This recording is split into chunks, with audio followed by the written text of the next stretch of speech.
Hi book friends, my name is Jen. Welcome back to my channel.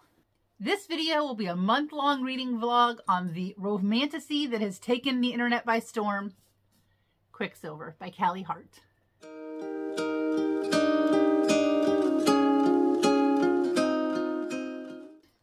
I will be honest with you, I was heavily influenced to pick this book up and give it a try. I have seen this book all over social media for the past month or two. And apparently it's been picked up by Netflix for a TV show. It's pretty thick. She's clocking in at almost 600 pages. The first thing that drew me to this book, besides being influenced, was the cover. And also the male main character's name is Kingfisher. I think that is so unique. I'm going to go ahead and read the synopsis on the back. 24-year-old Sarah Fain is good at keeping secrets. No one knows about the strange powers she possesses or the fact that she has been picking pockets and stealing from the Undying Queen's reservoirs for as long as she can remember. In the land of the unforgiving desert, there isn't much a girl wouldn't do for a glass of water. But sooner or later, every secret comes out. When Sarah comes face to face with death himself, she inadvertently reopens a gateway between realms and is transported to a land of ice and snow. The Fae have always been the stuff of myth, of legend, of nightmares. But it turns out they're real, and Sarah has landed right in the middle of a centuries-long conflict that just might get her killed. The first of her kind to tread the frozen mountains of Evelia in over 1,000 years, Sarah mistakenly binds herself to Kingfisher, a handsome Fae warrior who has secrets and nefarious agendas of his own. He will use her alchemist's magic to protect his people, no matter what it costs him or her. So even though this is a romantasy, and I'm pretty sure it is a romance between Kingfisher and Sarah, from the summary on the back of the book, it definitely does not sound like it's going to be all roses and butterflies. Maybe butterflies, because there's butterflies on the cover.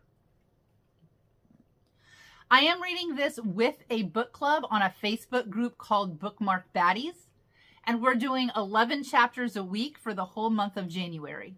So it's my plan to check in after every 11 or so chapters. At the time of filming this, I have already read the first 11 chapters. So let's talk about the negatives first. I hate books that are set in desert settings. My track record with books in a desert setting is not good. I think partly is because I don't like being immersed in a setting that constantly talks about how hot, dry, sandy it is and how thirsty the main characters are. The beginning of this book is set in that type of a setting times 100. The people who live here are rationed 6 ounces of water a day, and it is so hot and windy that they are literally inhaling hot pieces of sand. And they always have to wear some sort of a scarf over their face. So now let's talk about the pros. The pros is you're not in that setting for very long. In fact, as it says in the summary, we are soon transported to a land of ice and snow. It is so refreshing, that change of scenery. I think it's really interesting, the dynamic between Sarah and Kingfisher, because a lot of romantasies that I have read, the bond or the attraction is almost instantaneous, and it is not the case here. In fact, Kingfisher is such a jerk that at this point I really don't like him. I'm having a really good time learning about the history of Evelia and watching Sarah as she learns more and more about her alchemist power. But right now, it's just a lot of awkwardness and a lot of Kingfisher being a jerk. Of course, Kingfisher is a hottie and Sarah is instantly attracted to him. But it's kind of awkward because he can smell her arousal. And I just keep thinking about how horrified I would be if I was in that situation. So I'm only 25% done. So it's kind of too soon to tell if I think that this is a 5-star prediction. But hopefully by my next check-in at 50%, I'll have a little bit more insight into what I think that this book will finally be rated. All right, until next time. Update number 2 on Quicksilver. Originally planned to update this vlog every 11 chapters, so I should be at chapter like 22, 23, but I just couldn't stop reading. I'm at like chapter 38. So here's my thoughts this far into the book. Things really picked up after chapter 11. I got into chapter 12 and things just boom, boom, boom, boom, boom went off left and right.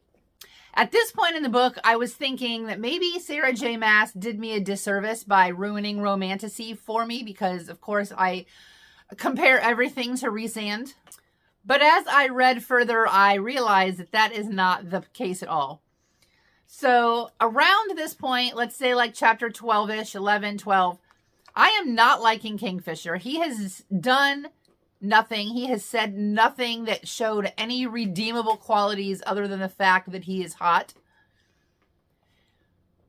He's not just grumpy. He is mean and the biggest asshole to Cerys. And at this point, I really am not liking him.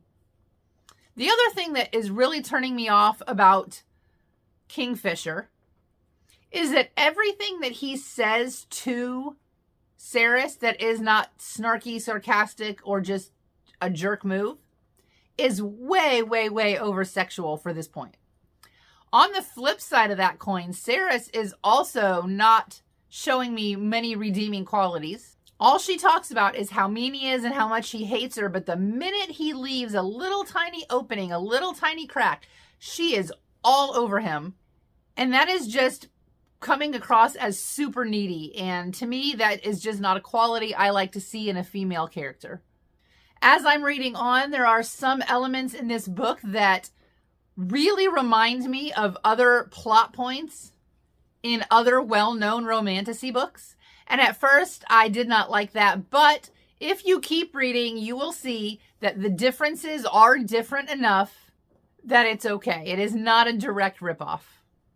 And that comes from somebody who really does not like to read books that remind her of other books. I like books that don't remind me of anything else that I've ever read. And I realized that going into the romantasy genre, that's really hard to find. So in my opinion, the things that I am seeing that are paralleling other well-known romantasies are just similar enough, but not so similar that it becomes annoying. There is a character who I really did not like at the beginning, and now he is one of my favorite characters. Even his name was off-putting. But the more I read, the more I cannot wait to see this character as we go on in the series. And I'm also very interested in how he will be portrayed if this ever goes to screen. I'm absolutely loving the alchemy element. We are learning about Cerys's abilities alongside her. Nobody has a clue. And it's so exciting and it's so fun when she makes a breakthrough. And then we see how this develops the plot and how this changes the course of events. My first update on this book, I talked about how much I did not like the setting at the beginning. And now the settings, and I say settings plural because we are just going through this portal. We are going from one place to another. And every single one of these places that we visit, I am sad when we leave. I want to stay there. I want to live there. I want to meet the people who live there. I want to walk down the streets. So the points in my book are going up every single chapter that I read as far as the setting goes. We are also starting to see vampires. There are a lot we don't know about vampires. There is a lot we don't know about Kingfisher and where he was for hundreds of years prior to the start of this book. I don't know if Kingfisher at this point is a vampire or not. I have about less than 10 chapters left, and there is a lot that they are going to either need to tie up or it's going to have to go into book 2. So now let's talk about spice. So far, there have been 2 spicy scenes. The first one was okay. I mean, it was hot, it was spicy, but it was just okay. However, the second spicy scene is slower, it's sweeter, it shows more trust between Cerys and Kingfisher. Maybe I'm just old and boring, but that's what I like in a smut scene. Plus, she gives him permission to do something that I think is just chef's kiss. I love to see this in books. And at the point where I left off, she is starting to hear some lore and some thoughts and some beliefs about some things that have happened to her since she has been with Kingfisher and what that means. I don't know enough about that to talk about it yet because it's still developing in the chapters that I'm reading, but I also don't want to give any spoilers away. But I do want to say that the biggest takeaway between last update and this update is if you find it slow in the beginning, just keep reading. It really, really, really picks up. The middle chunk of the book is making up for lost time in the first chunk of the book. And now the last half of the book, which is what I'm getting into now, is giving you the meat and potatoes. It is giving you what you were here for. It is giving you the background knowledge. It is clearing up questions. It is making you think, and I'm here for it. I am reading this book on KU, but I think that this may be one, because of how much I love it and because of how beautiful the physical book is, that I buy for my shelf for a little book trophy. Today is Saturday, and my last book club meeting for this book will be on Friday, so I will be finishing this book in the next 5 days, and I'll come back with one last update. As of last night, I have finished Quicksilver. I ended up rating it a 3-star. Most of the book, I was not sure if I was going to continue the series. I found out today that the second book is called Brimstone, and it comes out November 18th. The last 25% or so of the book, though, really solidified my decision to pick up the next book when it comes out. It is not something that I am dying to get my hands on by any means, but it is something that I will pick up and I will read because I really want to know what happens. I specifically want to know what happens with Saris, and I really am curious to learn more about Carrion. Let's talk about the smut in this book. I don't mind reading smut, but I don't like to read smut just for the sake of smut. There needs to be a plot. There needs to be a reason for the spice. And I think that this book did the spice very well. There were 3 different pretty big main spice scenes in this book.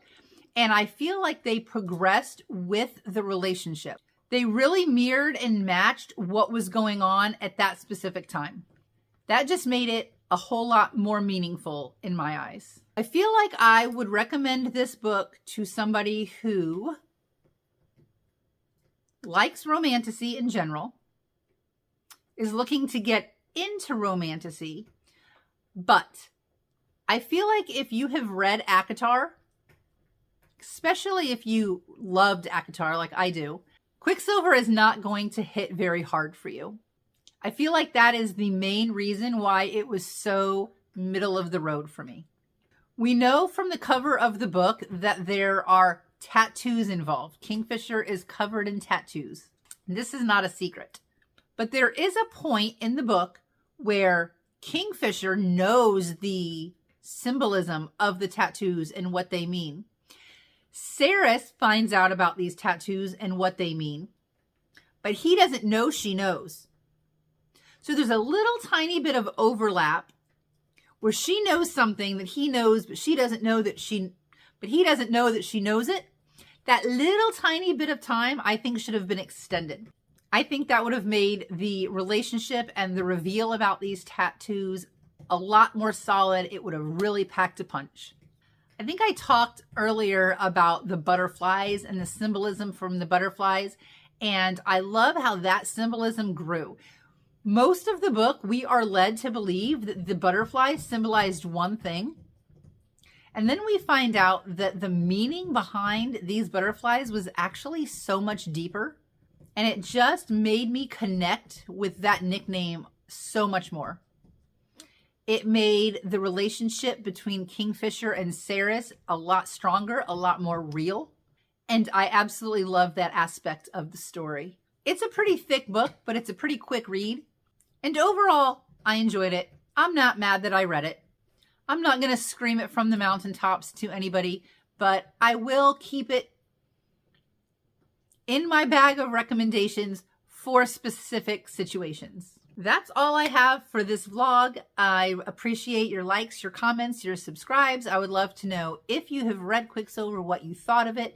If you haven't read Quicksilver, are you planning on it? Are you planning on it? If you have read it, are you planning on reading Brimstone as well?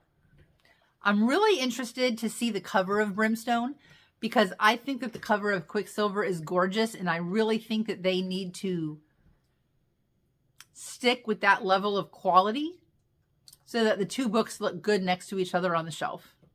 As of this time, the cover has not been revealed. Until next time, happy reading.